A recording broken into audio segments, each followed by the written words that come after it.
सलातम व सलामन अलैका या रसूलल्लाह, सलातम व सलामन अलैका या हबीबल्लाह, या करीमल्लाह व अला आलिका व अस्हाबिका या शफीअना इंदल्लाह।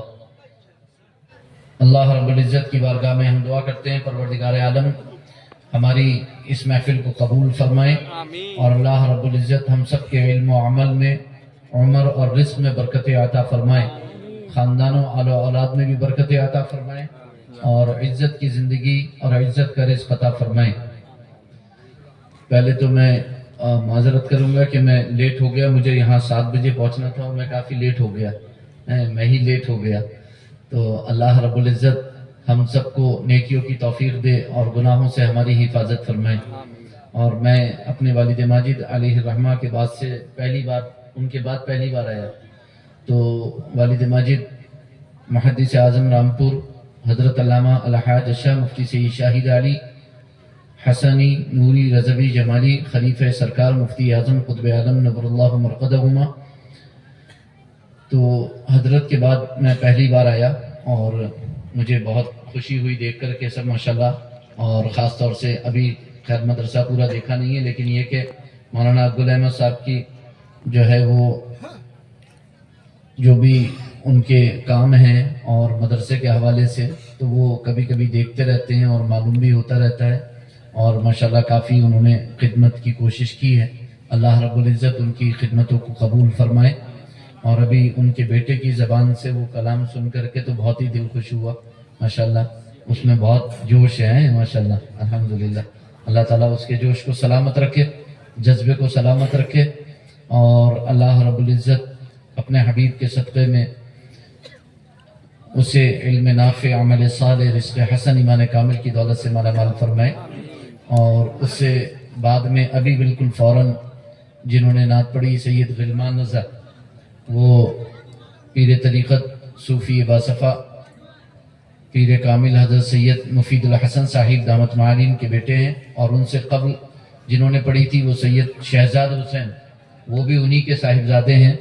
अल्लाह रब्बुल इज़्ज़त इन दोनों को भी इल्म व अमल की दौलत से मालामाल फरमाए और अल्लाह रब्बुल इज़्ज़त इन्हें आलिम बाअमल, सुन्नी सहीहुल अक़ीदा और मसलक अहले सुन्नत वल जमात, मसलक आला हज़रत का सच्चा मुबल्लिग़, निडर नाशिर और तर्जुमान बनाए।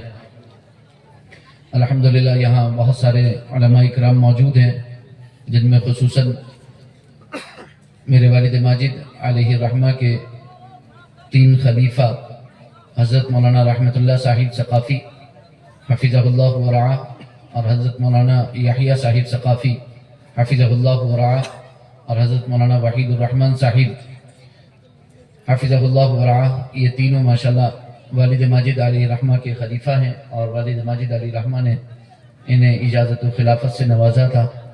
और ये लोग भी माशाल्लाह सिलचर की सरजमीन पे अपनी खिदमत अंजाम दे रहे हैं। अच्छे काबिल उलमा हैं ये अलग बात है कि सिलचर वालों ने शायद अभी तक पहचाना नहीं है और उन्हें अभी पत्थर और हीरे की पहचान शायद नहीं हो पा रही है। इसीलिए जिस जज्बे के साथ इन उलमा का साथ देने की ज़रूरत है और जितना इल्म इन्होंने हासिल किया है और जितना इन्होंने पढ़ा है, मैं नहीं समझता उतना आप ले पा रहे हैं। आपको ज़रूरत है कि आप इनसे भरपूर खिदमत लें और ये भरपूर खिदमत करने के लिए तैयार हैं। तो माशाल्लाह मौलाना अब्दुल अहमद साहिब बेहतरीन खिदमत अंजाम दे रहे हैं, आपके सामने हैं। मौलाना रहमतुल्लाह साहिब भी हैं, मौलाना यहिया साहिब भी हैं, ये तीनों तो यही हैं माशाल्लाह। और मौलाना वहीदुर रहमान साहिब भी हैं और मेरे साथ हज़रत मुफ्ती मोहम्मद अजीरुद्दीन साहिब हफ़िज़हुल्लाह व रआ, वो भी यहीं मौजूद थे। अच्छा माशाल्लाह, इधर तशरीफ़ फरमाएं मुफ्ती अजीरुद्दीन साहिब, माशाल्लाह उनके यहाँ प्रोग्राम था हैलाकंदी में, माशाल्लाह बहुत अच्छा प्रोग्राम था उनका माशाल्लाह। और उन्होंने काफ़ी बड़ी जगह माशाल्लाह खुद उन्होंने, उनके ख़ानदान वालों ने मदरसे के लिए वहाँ दी है और वो इंशाल्लाह काम करेंगे। फ़िलहाल तो अभी उन्हें रामपुर में रोक रखा है और मैं भी उन्हें छोड़ने के लिए तैयार नहीं हूँ, ठीक है। और आसाम वाले उन्हें खींचने के लिए तैयार हैं और मैं छोड़ने के लिए तैयार नहीं हूँ। लेकिन ये कि इंशाल्लाह खिदमत होगी। मौलाना मिसबाहुल इस्लाम भी मौजूद हैं और माशाल्लाह ये मौलाना इमाद रज़ा साहब, हाफिज इमाद रज़ा साहब, और एक मौलाना وہ اور آئے تھے، کیا نام تھا ان کا؟ اچھا آئے نہیں ہے، وہ بھی ثقافی ہیں نا؟ ہاں، اور کون ہے؟ مولانا ساجد صاحب، ماشاءاللہ یہ تو افتتاح کر رہے ہیں، اور یہ الجامعۃ الاسلامیہ سے یہ بھی فارغ ہیں ماشاءاللہ۔ اللہ تعالیٰ ان سب کے علم و عمل میں برکت عطا فرمائے۔ اور بھی ماشاءاللہ علماء ہوں گے، میں نام سے نہیں جانتا، ٹھیک ہے؟ تو ماشاءاللہ کافی سب جتنے دکھ رہے ہیں تقریباً حافظ اور عالم ہی ہیں۔ مولانا عبدالرزاق صاحب ماشاءاللہ، آپ بھی الجامعۃ الاسلامیہ سے فارغ ہیں ماشاءاللہ، بہت اچھی بات ہے الحمدللہ۔ تو زیادہ تر ماشاءاللہ یہ پوری ایک جماعت جو ہے وہ محدث اعظم رامپور مفتی سید شاہد علی علیہ رحمت الرضوان کے تلامذہ، خلفاء اور ان کے شاگردان گرامی اور ان کے روحانی فرزندوں کی الحمدللہ، ثم الحمدللہ، تو ان کا فیض ہے الحمدللہ۔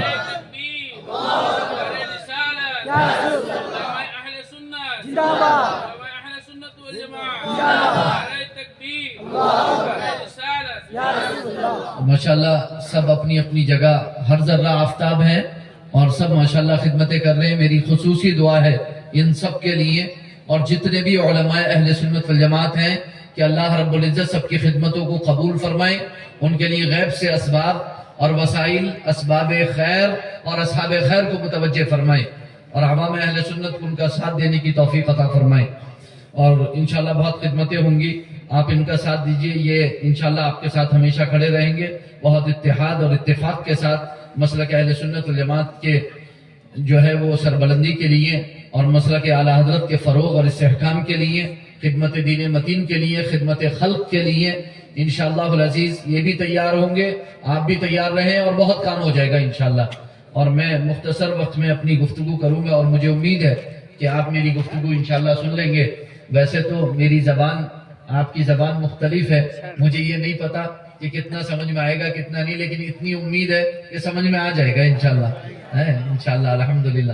اللہ تعالیٰ سلامت رکھے اپنے حبیب کے صدقے میں۔ تو میں نے جو آیت کریمہ تلاوت کی ہے، بسم اللہ الرحمن الرحیم، وَأَمَّا بِنِعْمَةِ رَبِّكَ فَحَدِّثْ، اپنے رب کی نعمت کا چرچا کرو، اپنے رب کی نعمت کا چرچا کرو۔ سورہ والضحیٰ کی آیت نمبر 11 ہے، آخری آیت ہے، لاسٹ۔ اللہ ارشاد فرماتا ہے اپنے رب کی نعمت کا چرچا کرو، نعمتوں کا چرچا کرو۔ اور علماء جانتے ہیں حدث فرمایا، اخبر نہیں فرمایا، یعنی فرمایا خبر دو، یہ فرمایا کہ چرچا کرو۔ اور چرچا سب جانتے ہیں کہ چرچا تو اس ذکر کا نام ہے جو بند ہی نہ ہو، جو جاری رہے، جو جاری رہے، ہوتا ہی رہے۔ اب یہاں پر نعمت کا چرچا کرنے کا حکم دیا۔ نعمت سے مراد کیا ہے؟ اگر آپ تفسیر میں جائیں گے تو سیدنا عبداللہ ابن عباس رضی اللہ تعالیٰ عنہما کے شاگرد رشید، شاگرد خاص حضرت امام مجاہد کی تفسیر ملتی ہے، اور تابعین تبع تابعین میں بہت ساری تفسیریں ملتی ہیں، وہ قریب قریب اسی کے گرد رہتی ہیں۔ اور ایک تفسیر حضرت قتادہ کی ملتی ہے، جو دونوں تفسیریں میں آپ کے سامنے رکھتا ہوں۔ ایک تفسیر تو یہاں پر نعمت کی یہ ہے کہ یہاں نعمت سے مراد قرآن ہے، یہاں نعمت سے مراد قرآن ہے۔ امام مجاہد کی تفسیر ہے نعمت سے مراد قرآن۔ تو قرآن کا چرچا کیا ہے؟ قرآن کا چرچا یہ ہے کہ قرآن کا تعلم، قرآن کی تعلیم، قرآن کا مدارسہ، درس قرآن کرو، قرآن سیکھو، قرآن سکھاؤ، جس کو اللہ کے رسول سرور کونین صلی اللہ علیہ وسلم نے اپنی ایک حدیث میں واضح طور پر ارشاد فرمایا، خیرکم من تعلم القرآن وعلمہ، تم میں سب سے بہترین لوگ وہ ہیں جو قرآن سیکھیں اور سکھائیں۔ اور یہاں جتنے لوگ بیٹھے ہیں الحمدللہ، یہاں ممبر پر جتنے ہیں الحمدللہ سکھانے والے ہیں، اور آپ الحمدللہ سب سیکھنے والے ہیں۔ تو ہم سب سے بہترین لوگ ہیں۔ اللہ کے رسول نے سب سے بہترین لوگ ان کو فرمایا جو قرآن سیکھیں اور جو قرآن سکھائیں۔ اور اللہ رب العزت نے قرآن کریم میں ارشاد فرمایا، کنتم خیر امہ اخرجت للناس تأمرون بالمعروف وتنہون عن المنکر، تم بہترین امت ہو جو لوگوں کے لیے ظاہر کی گئی ہے، تم नेकी का हुक्म देते हो और बुराई से रोकते हो। और ये अम्र बिल मारूफ, ये नहीं अनिल मुनकर, ये भलाई का हुक्म देना और ये बुराई से रोकना, जाहिर सी बात है कि कुरान सीखे और सिखाए बगैर नहीं हो सकता। तो अल्लाह के रसूल ने साफ फरमाया कि अल्लाह ने तुम्हारे लिए जो फरमाया कि तुम बेहतरीन उम्मत हो, तो तुम्हारी बेहतरी यह है कि कुरान सीखो और सिखाओ, अम्र बिल मारूफ करते रहो, नहीं अनिल मुनकर करते रहो, यानी नेकी का हुक्म करते रहो और लोगों को बुराई से रोकते रहो। इन्नल्लज़ीना आमनू व अमिलुस्सालिहात उलाइका हुम खैरुल बरिया, बेशक वो लोग जो ईमान लाए और उन्होंने नेक अमाल किए वो सबसे बेहतरीन मखलूक थे, सबसे बेहतरीन लोग हैं। तो हम अहले ईमान, अहले इस्लाम जो अपने नबी जनाब मोहम्मदुर रसूलुल्लाह सल्लल्लाहु अलैहि वसल्लम से सच्ची उल्फत, मोहब्बत और सच्ची ताजीम हुजूर की करते हैं और मोहब्बत और ताजीम के साथ नबी अकरम सल्लल्लाहु अलैहि वसल्लम की इत्तिबा और पैरवी भी करते हैं, इताअत और फरमाबरदारी भी करते हैं, वो सबसे बेहतरीन लोग हैं, सबसे बेहतरीन लोग हैं। तो इस बात को आपको बहुत जहन में रखना है। अल्लाह फरमाता है व अम्मा बिनिअमति रब्बिका फहद्दिस, अपने रब की नेमत का चर्चा करो। तो कुरान का चर्चा क्या है? सीखो, सिखाओ। कुरान सीखने के लिए उम्र मत देखो, सिखाने के लिए भी उम्र मत देखो। कुरान ना सीखने की कोई उम्र है ना सिखाने की कोई उम्र है। जब अल्लाह ताला आपको तौफीक दे दे, आपकी तवज्जो हो, और एक मुसलमान की जिम्मेदारी तो यह है कि कुरान सीखने पे ही उसकी आंख खुले और कुरान सीखने पे ही उसकी आंख बंद हो। सोए तो कुरान सीखते हुए, जागे तो कुरान सीखते हुए। तो सोना और जागना ये कुरान को सीखते हुए होना चाहिए, तो मुसलमान वाकई अपना हक अदा करते हैं। हमें कुरान को सीखना होगा, हमें ऐसा नहीं करना होगा। कुरान करीम में एक आयत करीमा है सूरह फुरकान के अंदर, अल्लाह रब्बुल इज्जत ने इरशाद फरमाया वक़ाल अर्रसूल या रब्बी इन्न कौमी इत्तखज़ू हाज़ल कुरआन महजूरा।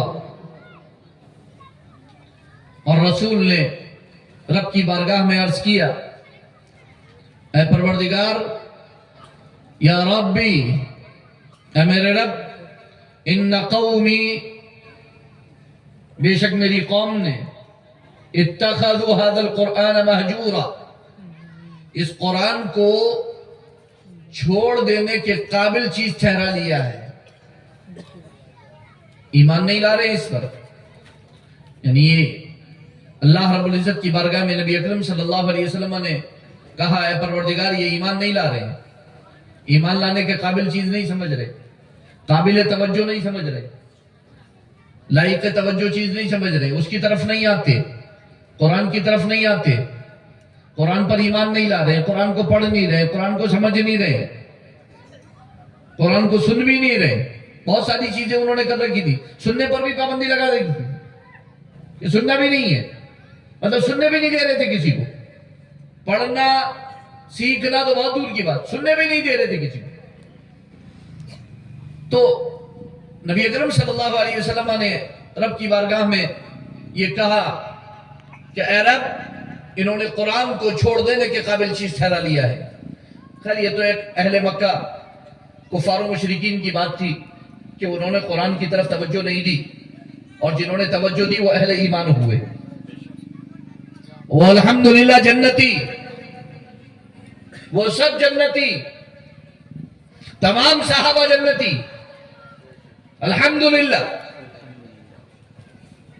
लेकिन यहां पर हमें सोचने के लिए थोड़ा सा एक मौका चाहिए कि समझने की जरूरत यह है कि चलो उन्होंने तो इस तरह छोड़ा था कुरान को کہ کبھی کہتے کہ یہ سحر ہے، کبھی کہتے کہ یہ شعر ہے، اور کبھی حضور کو ساحر کہتے، کبھی کاہن کہتے، کبھی کچھ کہتے، کبھی کچھ الزام لگاتے، قرآن پر ایمان نہیں لاتے۔ حضور کو شاعر کہتے، حضور کو ساحر، جادوگر کہتے معاذ اللہ رب العالمین، اور قرآن پر ایمان نہیں لاتے۔ لیکن کیا ہمیں یہ سمجھنے کی ضرورت نہیں ہے کہ آج مسلمانوں کے حالات اور عملی کوتاہی، فکری کوتاہی یہ بتا رہی ہے کہ کہیں نہ کہیں مسلمانوں نے بھی اللہ اور اس کے رسول کے احکام کو پس پشت ڈال دیا ہے، توجہ نہیں دے رہے ہیں۔ میں آپ سے سب سے سوال کرتا ہوں، نمبر 1، کیا آپ ہر روز قرآن کی تلاوت کرتے ہو؟ میں نماز کی بات نہیں کر رہا، جو نماز پڑھتا ہے وہ تو نماز میں قرآن پڑھتا ہی ہے۔ میرے 2 سوال ہیں آپ سے، کیا آج آپ نے قرآن پڑھا؟ پہلا سوال،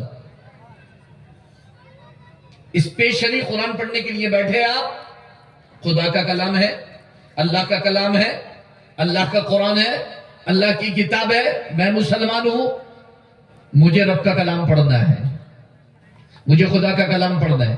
کیا آج آپ نے اسپیشلی کہ یہ خدا کی کتاب ہے، اللہ کا کلام ہے، مجھے پڑھنا ہے، کیا آج آپ نے پڑھا لے کے بیٹھے؟ ایک سوال۔ دوسرا سوال، کیا آج آپ نے اپنے نبی پر درود پڑھا؟ دوسرا سوال، اسپیشلی آپ نے جلسے میں پڑھوا دیا الگ چیز ہے، مسجد میں پڑھوا دیا الگ چیز ہے، نماز میں پڑھ لیا الگ چیز ہے۔ میں آپ سے کہہ رہا ہوں، آپ کو یاد آیا، آپ کو توجہ ہوئی، آپ اسپیشلی بیٹھے کہ میرے کو اللہ کا کلام پڑھنا ہے، قرآن کی تلاوت کرنی ہے۔ اور قرآن سے متعلق تو بہت سارے سوال ہیں، کیا قرآن پڑھا؟ اگر آپ جواب ہاں میں دیتے ہیں تو سوال ہوگا کیا معنی کے ساتھ بھی پڑھا؟ تیسرا سوال ہوگا کیا سمجھ کے پڑھا؟ ایک اور سوال ہوگا کہ قرآن میں جو کچھ لکھا ہوا ہے کیا اس پہ غور و فکر بھی کیا؟ مثلا قرآن میں جب آپ سورۃ الغاشیہ پڑھیں گے، پارہ نمبر 30 سورۃ الغاشیہ، تو اس میں آپ پڑھیں گے افلا ينظرون الى الابل كيف خلقت والى السماء كيف رفعت والى الجبال كيف نصبت وَإِلَى الْأَرْضِ كَيْفَ سُطِحَتْ۔ کیا تم نہیں دیکھتے کہ اونٹ کی تخلیق کیسے ہوئی ہے، آسمان کیسے بلند کیا گیا، زمین کیسی بچھائی گئی، پہاڑ کیسے نصب کیے گئے؟ یہاں دعوت غور و فکر ہے کہ غور کرو، توجہ دو۔ مثلا قرآن کریم میں شہد کی مکھی کا ایک واقعہ موجود ہے، کیا غور کرنے کی کوشش کی؟ مثلا زمین و آسمان میں اس کی تخلیق میں غور کرنا، مثلا آپ کی اپنی انسان کی تخلیق میں غور کرنا۔ انسان کو اللہ نے بنایا، بغیر ماں باپ کے آدم کو پیدا فرمایا، بغیر ماں کے حوا کو پیدا فرمایا، بغیر ماں باپ کے حوا کو پیدا فرمایا، بغیر ماں باپ کے آدم کو پیدا فرمایا، بغیر باپ کے عیسیٰ علیہ السلام کو پیدا فرمایا۔ کیا آپ نے کبھی غور کیا؟ کیا آپ نے کبھی غور کیا کہ ایک ماں کے پیٹ میں ایک بچے دانی، اس میں بندے کا، اس کے شوہر کا جو اسپم جاتا ہے، جو مادہ منویہ جاتا ہے، وہ رحم مادر میں جاتا ہے، بچے دانی میں جاتا ہے، ایک ہی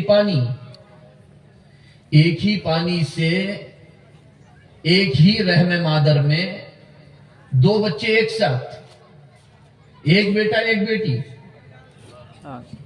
کبھی دو بیٹے کبھی دو بیٹی، اور کبھی 3 اور 4 بچے بھی سامنے آئے ہیں پیدائش میں.